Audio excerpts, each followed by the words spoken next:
In this comparative study, I will explore the similarities and differences in the narrative arcs between the two psychological thriller films, Parasite, a 2019 film directed by Bong Joon-ho, and American Psycho, released in 2000 and directed by Mary Harron. According to a lecture conducted by Vladimir Nabokov at Cornell University, Nabokov describes the narrative structure of thrillers as something that breaks common stereotypes. Nabokov states, the villain is generally punished, and the strong silent man generally wins the weak babbling girl. But there's no governmental law in Western countries to ban a story that does not comply with fond tradition, so that we always hope that the wicked but romantic fellow will escape scot-free and the good but dull chap will finally be snubbed by the moody heroine. Indeed, both Parasite and American Psycho display nuanced story structures where the story each film tells is buried in complexity. This is what ultimately sets the two films apart, and to understand this difference, we must first explore the context of these two films. Both these films express a linear story structure, but they display very different historical, geographical, and economical contexts. American Psycho is set in America, specifically Manhattan, during the Wall Street boom that occurred in 1987. In contrast, Parasite is set in South Korea, a completely different country. The main protagonist of American Psycho, Patrick Bateman, is a 27-year-old wealthy stockbroker. However, Patrick Bateman is also someone who struggles to suppress his homicidal tendencies. He also suffers from the rampant materialism that he and his colleagues exhibit. American Psycho mainly serves as satire while also being a thriller, aiming to ridicule America's growing obsession with consumerism, which was initiated during the late 80s. American Psycho also pokes fun at the 80s yuppie culture. A yuppie is short for a young urban professional, and Patrick Bateman fits this description perfectly. He is a successful stockbroker, dines in luxurious restaurants, and most importantly, swoons over trivial and materialistic things such as business cards.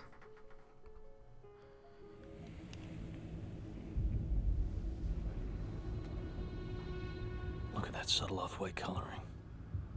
The tasteful thickness of it. Oh my god. It even has a watermark.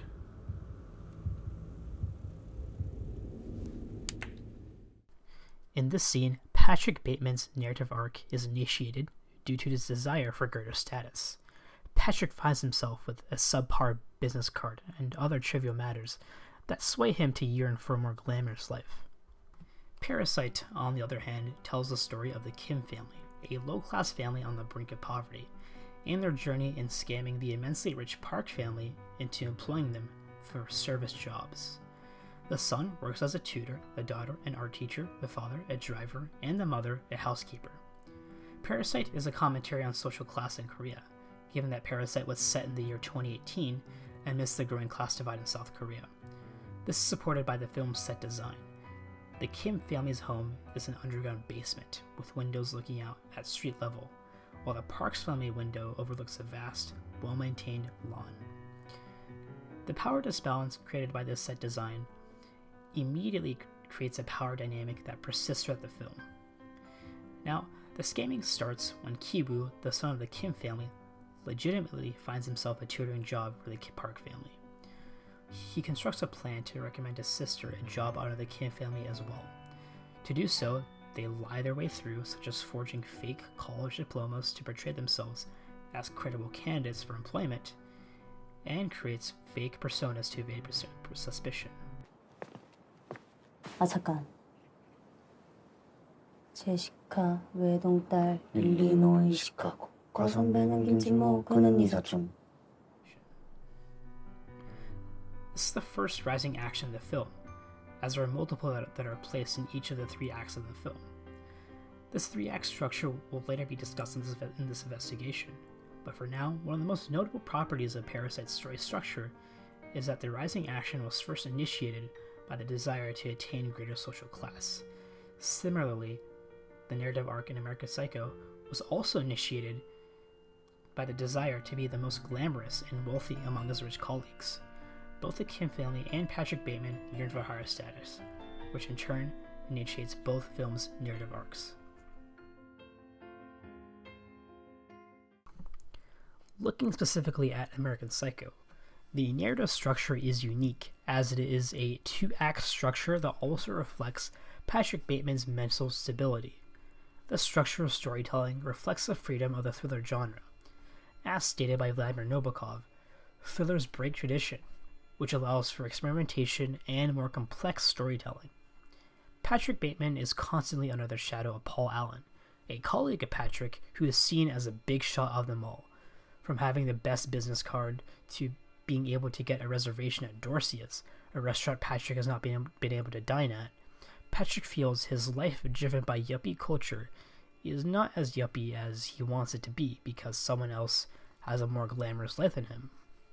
This causes Patrick to descend into madness, which is only made worse by his sociopathy. This descent into madness is illustrated through the use of wide-angle lenses. Notice the use of wide-angle lenses when the frame captures Patrick, but shifts to a smaller lens size when capturing his surroundings. This illustrates how Patrick is the only inconsistency in the shot. The frame then cuts back to Patrick, creating a vertigo effect and a sense of disorientation and uneasiness. It's as if Patrick Bateman is mentally dwindling away from reality. Patrick Bateman's mental breaking point thus reflects the film's first climax, where Patrick murders Paul Allen, the one threat to his desire to achieve greater status. As mentioned before, Parasite's narrative structure consists of an additional act. It is separated into 3 separate narrative structures, each with its own setup, rising action, climax, and resolution. In the climaxes of all 3 acts of Parasite, the climax results in each of the Kim family members successfully scamming the Park family into hiring their entire family. The Kims even went as far as framing the Park's previous workers of misdemeanors so they can take their job. In both Parasite and American Psycho's climaxes, Bong Joon-ho and Mary Harron illustrate the struggle for attaining higher social class involving selfish acts. In Parasite, it was falsely terminating the Park family's previous housekeepers so the Kims can take their jobs, and in American Psycho, it was murdering Paul Allen. Both films share the same commentary on capitalism, how a capitalistic system encourages greed or actions of self-interest. Despite taking place in 2 completely different countries, both films draw parallels in their commentary on capitalism. This shows how different films of different cultural contexts can still convey the same meaning through film techniques. One of the most significant similarities between these 2 films' narrative arcs is the lack of resolution in the final acts. Going back to what Vladimir Nabokov stated, thrillers can break tradition by letting the main protagonist lose. The Kim family in Parasite lost their reign of fraud by eventually getting caught by law enforcement, forcing the family into probation. Now, Patrick Bateman's narrative arc is also without a final resolution in favor of the main protagonist. Now, Patrick Bateman's resolution is not in favor of him, not because he got caught for killing Paul Allen. Instead, it was the opposite. He did not get caught. Now, this may seem counterintuitive. However, Patrick Bateman, like all of his other colleagues, dwells in consumerism, which creates a passive-aggressive work environment, and as we saw with Paul Allen, more extreme emotions towards each other. Patrick Bateman sees no resolution to his story because facing accountability for his actions would allow him to steer away from the consumerist environment he lives in. Patrick would no longer need to compare himself and live a lifestyle that conforms to the yuppie culture he lives in.